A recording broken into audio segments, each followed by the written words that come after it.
কদিন আগে বান্ধবীদের গেছিলাম, তোমরা সবাই দেখেছো। বান্ধবীর জন্য আমি গিফট নেবো কি, আমাকেই উল্টে গিফট দিয়ে হাজির। আমি তো অবাক। এই দেখো, আমাকে না আমাদের সবাইকেই দিয়েছে। এই দেখো, এটা দিয়েছে সোহানের বাবাকে। বাবা, গেঞ্জিটা কিন্তু খুব সুন্দর হয়েছে। এই দেখো, এটা সোহানের বাবা। সোহানের বাবা না, সোহানকেও দিয়েছে। সোহান তো খুলে খুব খুশি। এই দেখো, এটা হলো সোহান বাবু। এই দেখো, এটা সোহান বাবু। কেমন আছে সোহান? ভালো। খুব সুন্দর হয়েছে।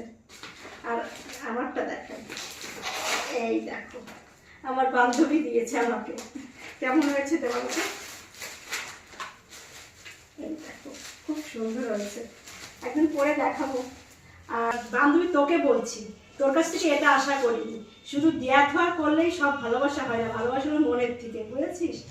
আর জানি তুই আমার মনের থেকে খুব ভালোবাসিস, কিন্তু পরের বার থেকে এগুলো আর না দেখি, ঠিক আছে? খুব সুন্দর হয়েছে তোর শাড়িটা, আমি পরবো, অবশ্যই পরবো।